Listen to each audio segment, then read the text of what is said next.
terintegrasi dan lain-lain supaya penanganan bencana Sumatera ini bisa kemudian ditangani secara skala nasional dan lebih fokus. Pemerintah kemudian sudah membentuk Satgas Percepatan Rehabilitasi dan Rekonstruksi Pasca Bencana Sumatera. Nah, tentunya Satgas ini yang mulai hari ini akan mengambil alih untuk melakukan eksekusi di lapangan.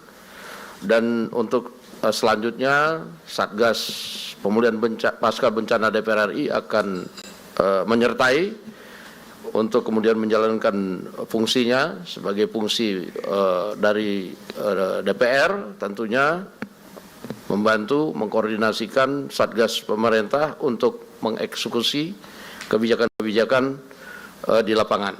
Nah, untuk itu saya akan persilakan mulai saat ini kepada Pak Tito Karnavian sebagai Ketua Satgas Percepatan Rehabilitasi dan Rekonstruksi Pasca Bencana Sumatera, kemudian untuk memimpin sampai dengan selesainya bencana di Sumatera. Waktu saya persilakan. Terima kasih.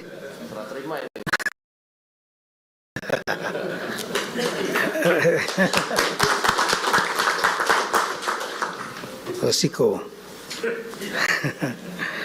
Bismillahirrahmanirrahim. Assalamualaikum warahmatullahi wabarakatuh. Selamat pagi untuk kita semua. Salam sejahtera. Saya ucapkan terima kasih kepada Kasatgas DPR RI Bapak Profesor Dr. Sumi Dasko yang juga Wakil Ketua DPR. Dan saya juga menyampaikan apresiasi kepada rekan-rekan Satgas yang telah melaksanakan tugas sehingga dapat menjalankan fungsi baik pengawasan, penganggaran, dan lain-lain yang sangat diperlukan dalam rangka untuk pemulihan mitigasi bencana ini. Kami juga baru menerima Kepres itu tanggal 9. Kepres ini ditetapkan tanggal 8 Januari. Kalau boleh ditampilkan sedikit strukturnya yang mungkin ya tugasnya paling utama lah. Satgas inilah mempercepat rehabilitasi, rekonstruksi pasca bencana. Tapi kita bekerja di tengah situasi yang masih ada tanggap darurat. Tim pengarahnya adalah ketuanya Pak Menko PMK dan anggotanya adalah semua Menko ditambah Panglima TNI dan Kapolri. Itu adalah tim pengarah. Kemudian untuk tim pelaksananya, ketuanya adalah Menteri Dalam Negeri, wakil ketuanya ada 4. Wakil ketua, halaman 95 ya. Yaitu dari Kasum TNI, Pak Richard Tambubolon, Kepala Badan Nasional Penanggulangan Bencana, Pak Suryanto yang sudah menyampaikan bahwa hari ini minta maaf nggak bisa hadir tapi ada wakil. Beliau lagi akad nikah anaknya, mudah-mudahan lancar. Kemudian Wakil Ketua 3-nya adalah Komandan Korps Brigade Mobil, Komandan Brimob Polri, yaitu Komjen Ramdhani. Ya, kalau beliau sudah sering ikut operasi dengan Pak Richard Tambubolon dengan saya, banyak operasi yang kita lakukan sama-sama termasuk Papua. Kemudian Wakil Ketua 4-nya adalah Kepala Badan Pengelola Investasi Daya Angkatan Nusantara Pak Rosan. Ini memang tim besar yang harus bergabung. Kemudian ada bidang-bidang di bawahnya. Bidang penyusunan rencana induk, rencana aksi, itu adalah Menteri PPN Kepala Bappenas bersama dengan Mendik Tinggi Sains Tek Pak Profesor Brian. Kemudian bidang penyediaan lahan, koordinatornya Menteri Agraria Tata Ruang Kepala BPN. Kemudian untuk anggotanya adalah Menteri Lingkungan Hidup dan Menteri Kehutanan. Selanjutnya jadi Pak Nusron ini tuanya koordinator lahan nih. Kemudian untuk pengelolaan data, koordinatornya adalah Kepala BPS Ibu ini, anggotanya Kepala BIG, Kepala BMKG, BRIN, dan Dirjen Dukcapil Kemendagri untuk data Dukcapil. Untuk bidang komunikasi publik, Menko Kom Digital dan Kepala Badan Komunikasi Pemerintah. Sedangkan untuk infrastruktur, saya ulangi, ada yang terlewat tim pengarah. Selain Menko, Panglima TNI, Kapolri, juga di situ ada Bapak Purbaya. Saya lupa menyampaikan. Nih, kualat nih kalau nggak nanti ini. Karena kalau beliau ngambek kita mau rapat sampai malam juga, percuma juga kita nanti. Iya. Iya, nggak ada PT-nya. Kemudian untuk bidang infrastruktur, Menteri PU ada Bapak Dodi, terima kasih sini. Juga Menteri Perhubungan. Kemudian bidang pemukiman, koordinatornya adalah Menteri PKP Bang Ara. Selamat pagi buat Bang Ara. Kemudian didukung oleh Menteri Des Pembangunan PDTT Pak Yandri. Bidang sosial, Menteri Sosial dengan anggota Mendikbudristek, Menteri Kesehatan, Menteri Agama, Kebudayaan, Menteri PPA. Kemudian bidang energi dan konektivitas, Menteri Energi dan Sumber Daya Mineral, Kepala Badan Pengaturan Badan Usaha Milik Negara.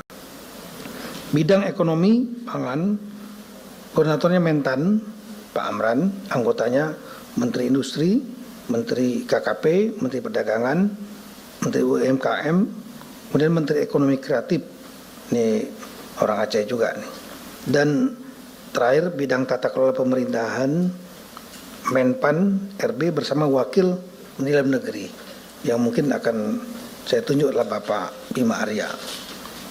Nah, kemudian setelah kami menerima surat ini, Kepres ini, kami sudah melakukan 2 kali rapat yang cukup intens. Meskipun sebelumnya tentu sudah memiliki pemahaman lapangan dari sebelum adanya Kepres ini. Jadi 2 hari lalu kami rapat dengan Menteri PU, kemudian juga dengan Menko Pak Prasetyo dan Seskap dan Pak Richard Tambubolon tentang apa-apa yang akan kita kerjakan, brainstorming. Kemudian saya kemarin lengkap rapat, mungkin Pak Khalid juga monitor, Pak Saprizal monitor, dari jam 7.30 sampai dengan hampir jam 5 sore. Kita rapat dengan 3 gubernur, 52 kabupaten, bupati dan wali kota. Kita ingin memetakan. Selama ini kita tahu bahwa asumsi kita ada daerah yang sudah pulih sebetulnya, ada yang setengah pulih, ada juga yang memang belum pulih. Jadi kami bagi ada 3 kelompok kira-kira. Yang normality, pemulihan ini kan artinya normality, normalize. Jadi yang sudah normal atau mendekati normal, satu kelompok, yang setengah normal, dan yang belum normal, kira-kira gitu.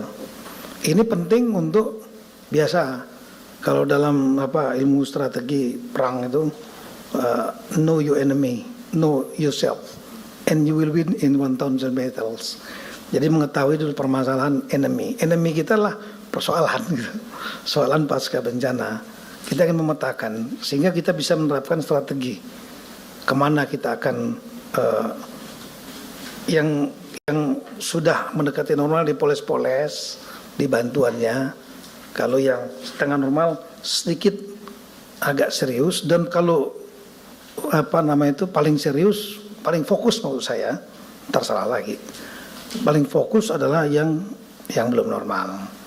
Nah itu kita selama ini berasumsi ada 12 dari 52 kabupaten kota yang terdampak, itu ada 12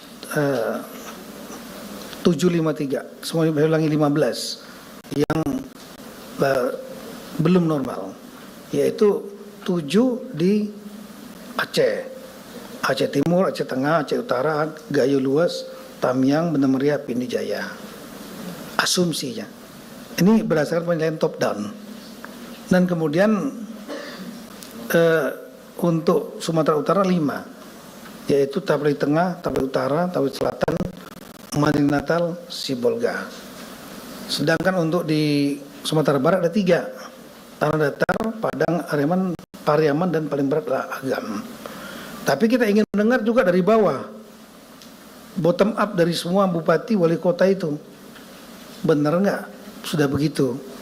Nah ternyata ada beda-beda juga, ada yang beda, ada yang kita nggak duga ternyata perlu atensi, ada yang kita nggak atensi ternyata nggak perlu, mereka udah selesai, sehingga kita mendengarkan mereka paparan berdasarkan variabel indikator pemulihan yang saya buat kemarin. Nah dari situ inilah kira-kira